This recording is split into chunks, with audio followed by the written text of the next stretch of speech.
तो आखिरकार वो वक्त आ गया है जिसका सबको इंतजार था। चंद्रयान 3 सक्सेसफुली लैंड कर चुका है और भारत चौथा देश बन गया है जो कि एक यान को चांद के सतह के ऊपर सक्सेसफुली लैंड करा दिया है। अब यहाँ पर बहुत लोगों के मन में सवाल है कि इसका लाइफ कितना है, यानी ये जो पूरा मिशन है इसकी लाइफ कितने डेज तक है। तो एक्चुअली में चंद्रयान का लाइफ सिर्फ 15 दिनों के लिए है, क्योंकि वहाँ पर ऑलमोस्ट 14-15 दिनों का दिन होता है, यानी धूप रहता है, और बाकी से 14-15 दिन रात रहता है। तो जैसे सनराइज हुआ वैसे ये लैंड किया, यानी अब 14 दिनों तक प्रज्ञान रोवर अपना काम कर पाएगा। धूप जैसे कोई मिल गया, हमें जादू को धूप चाहिए था, धूप, वैसे प्रज्ञान रोवर पे बहुत सारे सोलर पैनल्स लगे हैं, विक्रम लैंडर पे भी लगा है, तो इनको वही धूप से पावर मिलेगी और धूप बहुत जरूरी है इनके ऑपरेशन के लिए। लेकिन जब 14 दिन खत्म होगा तब धूप चला जाएगा, तब इसका जो इलेक्ट्रॉनिक्स है वो काम करना बंद कर देगा, यानी जो मैक्सिमम डेटा है वो 14 दिनों तक आ चुकी होगी। उसके बाद वो सिंपली वहीं पर निष्क्रिय हो जाएगा, सारे इलेक्ट्रॉनिक पार्ट्स बंद हो जाएंगे। और इसरो के वैज्ञानिक ये कह रहे हैं कि हम होप करते हैं कि वो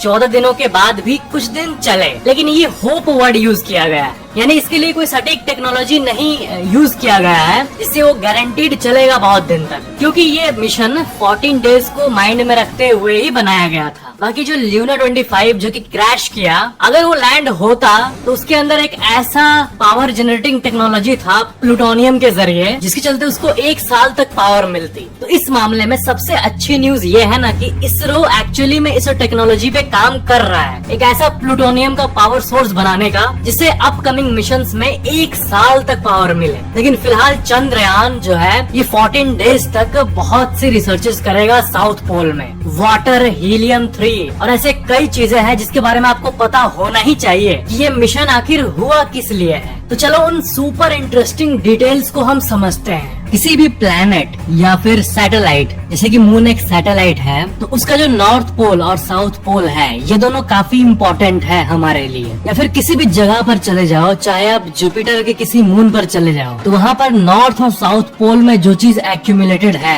या फिर जो भी चीजें वहाँ मौजूद है वो बहुत ही मिस्टीरियस होती है हमारे लिए। जैसे कि धरती का जो सबसे एक्सट्रीम कंडीशंस है वो यहाँ के नॉर्थ और साउथ पोल में ही है, और इक्वेटर का जो रीजन है इसे तो कोट एंड कोट सेफ माना जाता है ना, क्योंकि ज्यादातर कंट्रीज इक्वेटर पे मौजूद है उसी के आसपास, और नॉर्मली सब कोई रह रहे हैं। लेकिन जो एक्सट्रीम कंडीशंस है वो नॉर्थ और साउथ पोल में होता है। रिसर्चर्स के हिसाब से साउथ पोल में जो प्रेजेंस ऑफ वाटर आइस है वो बहुत मात्रा में है, और इसी के बारे में और डेटा धरती चाहता है। मून के इस रीजन में कभी भी सनलाइट नहीं पड़ता है, और ये एक ऐसा रीजन है जहाँ पर परपेचुअल डार्कनेस था बिलियंस ऑफ ईयर से, और डार्कनेस है और डार्कनेस रहेगा।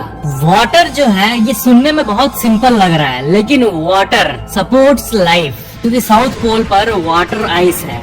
क्यों?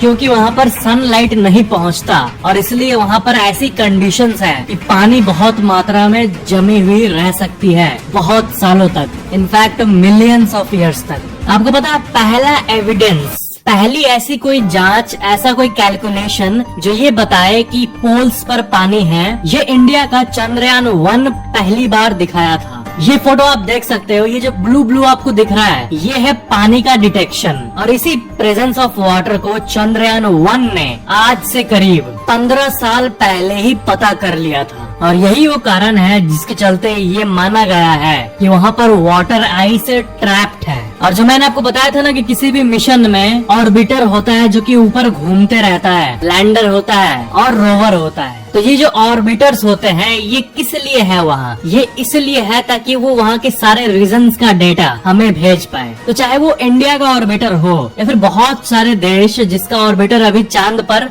लाइव घूम रहा है, तो उन्हीं ऑर्बिटर्स ने ये डेटा भेजा है कि उस जगह पर आइस वाटर ट्रैप्ड हो सकता है। साउथ पोल का ये जो रीजन है, यहाँ के जो मून क्रेटर्स हैं वो अनटच्ड है, बिल्कुल भी सनलाइट से टच्ड नहीं है, क्योंकि वहाँ सनलाइट नहीं पड़ता है, और इसलिए वो जैसे था वैसे ही है एकदम शुरू से। तो जो सोलर सिस्टम का सारा रिकॉर्ड है, ये सोलर सिस्टम का ओरिजिन, इसका जो एविडेंस है वो अनटच्ड तरीके से वहाँ पर मौजूद है। मतलब समझ रहे हो ना कि वहाँ का जो रीजन है वो बहुत छोटे रीजन में है, वो बहुत ही ज्यादा अनइफेक्टेड है, सनलाइट से भी अनइफेक्टेड, जो एस्ट्रॉइड्स आके मून से टकराते रहते हैं जिसके चलते वहाँ क्रेटर्स बनता है, वो भी ज्यादातर इक्वेटर को आके हिट करता है। और जो पोल्स वाले एरिया है वो ज्यादातर अनडिस्टर्ब्ड रहते हैं। तो यहाँ से हमें जो भी डेटा मिले उससे हमारे सोलर सिस्टम की उत्पत्ति के बारे में भी बहुत जानकारी हमें मिलेगी। ऐसी और भी कई कैलकुलेशंस की गई है जिससे ये पता चला है कि वहाँ पर hydrogen, ammonia, methane, sodium, mercury, silver, in fact इतनी सारी चीजें मौजूद हैं और इसलिए उस जगह को the place for untapped resources माना जाता है। यानी ऐसी जगह जो कि खजाना है लेकिन उसको कोई टैप नहीं कर पाया है। चांद का जो साउथ पोल है वहाँ पर टेम्परेचर -150 से -200 डिग्री सेल्सियस तक पहुँच जाता है। मतलब जितने भी इलेक्ट्रॉनिक इक्विपमेंट्स होंगे जैसे कि सोलर पैनल या फिर उसका बॉडी या फिर उसके चक्के,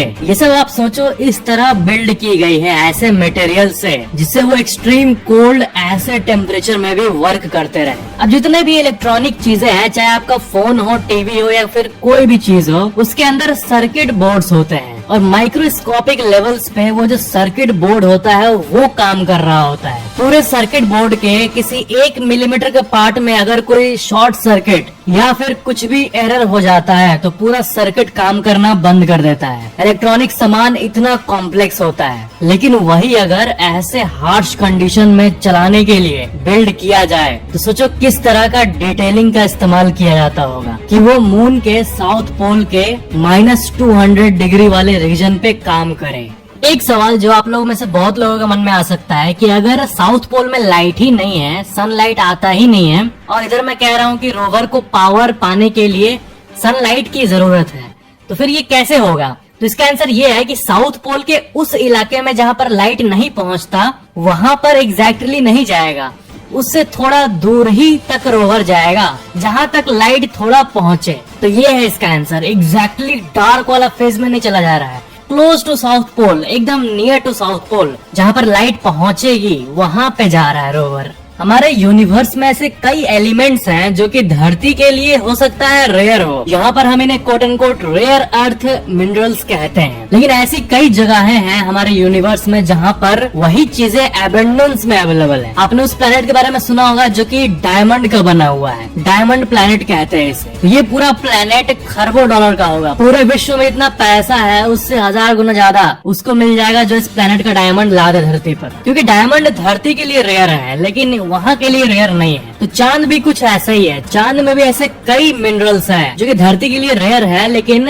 चांद के लिए नहीं, वहाँ पर अबंडेंस में अवेलेबल है। स्कैंडियम, एट्रियम, ये दोनों उन कई रेयर मिनरल्स में से दो का नाम लिया मैं आपको, और ये दोनों व्हीकल इंजन्स में यूज होता है। इस दुनिया में इतनी सारी गाड़ियां हैं उसमें यूज होता है, इलेक्ट्रॉनिक डिवाइसेस में यूज होता है, और जो रेडार सिस्टम होता है जो मिलिट्री के पास होता है उसमें भी इन रेयर मिनरल्स का यूज किया जाता है। सुपर कंडक्टर्स में भी इनका यूज किया जाता है। हीलियम 3 जो कि एक रेयर एलिमेंट है, ये एक ऐसा गैस है जो कि क्लीन और पावरफुल फ्यूल के तौर पर यूज किया जा सकता है। कहाँ पर? न्यूक्लियर फ्यूजन रिएक्टर्स में। और ये धरती पर कम है लेकिन चांद में बहुत मात्रा में है। और फाइनली वाटर से बड़ी चीज और क्या होगी? अब ल्यूनर आइस अगर मिल जाए तो इससे बड़ी बात और कुछ नहीं होगी। He3 हीलियम 3, इसको आप हल्के में मत लो प्लीज। हीलियम 3 जो है ये एक ऐसा एलिमेंट है जिसको कि मैजिकल माना जाता है। आपको पता है ये एक extremely rare form of helium है जो कि सूरज यानी सन के कोर में पाया जाता है, और कोर से फिर वो धरती और चांद और बाकी प्लैनेट्स की तरफ छोड़ा जाता है। यानी सन से तो कई चीजें रेडिएट होते रहती है। तो ये जो हीलियम 3 है ये उसी में से एक है, और ये एक चार्ज्ड पार्टिकल है। और ये चार्ज्ड पार्टिकल्स हीलियम 3 के हमारे धरती के मैग्नेटिक फील्ड जो है इससे डिफ्लेक्ट हो जाते हैं, क्योंकि धरती का जो मैग्नेटिक फील्ड है ये हमें प्रोटेक्ट करता है इन चीजों से। तो ये जो हीलियम 3 है ये धरती पे कभी हिट ही नहीं होता, लेकिन चांद जहाँ पर मैग्नेटिक फील्ड नहीं है, और मैग्नेटिक फील्ड इसलिए नहीं है क्योंकि उसका कोर जो है वो बहुत स्मॉल है, और क्योंकि वहाँ मैग्नेटिक फील्ड नहीं है इसलिए वहाँ पर He3 यानी हीलियम 3 बहुत एबंडेंस मात्रा में कलेक्ट हो गई है। और हीलियम 3 इसलिए इतना इम्पोर्टेंट है क्योंकि न्यूक्लियर फ्यूजन रिएक्टर में जब इसको यूज किया जाएगा तब इससे क्लीन एनर्जी निकलेगा, क्योंकि ये बाकी चीजों की तरह जो कि यूज होते हैं न्यूक्लियर प्लांट्स में एक फ्री न्यूट्रॉन नहीं प्रोड्यूस करता। ये थोड़ा कॉम्प्लेक्स हो गया मुझे पता है, बट आप ये मानो कि एक फ्री न्यूट्रॉन प्रोड्यूस करना न्यूक्लियर प्लांट में जब पावर जनरेट होती है तो ये फ्री न्यूट्रॉन एक पॉल्यूशन की तरह होता है। लेकिन हीलियम-3 ही एक ऐसा एलिमेंट है जिसके बारे में साइंस जानता है, जिससे कि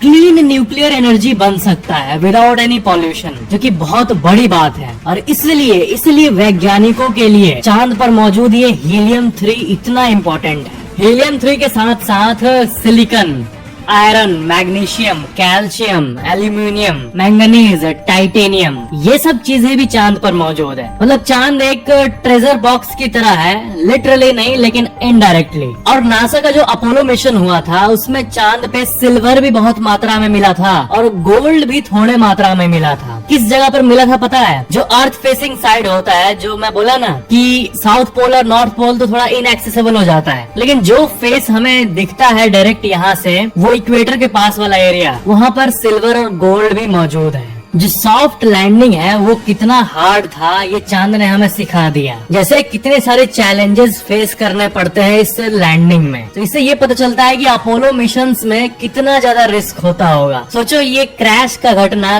तब हो, जैसे कि जो रशिया का लूना 25 क्रैश हुआ है, उसमें अगर मान लो इंसान होता तब क्या होता। तो अगर विदाउट ह्यूमन, बिना इंसान वाला जो स्पेस क्राफ्ट है उसको लैंड करना इतना हार्ड है और कुछ ही कंट्रीज कर पाए हैं, तो अगर इंसान के जाने की बात हो तो वो कितना ज्यादा रिस्की होगा सोचो।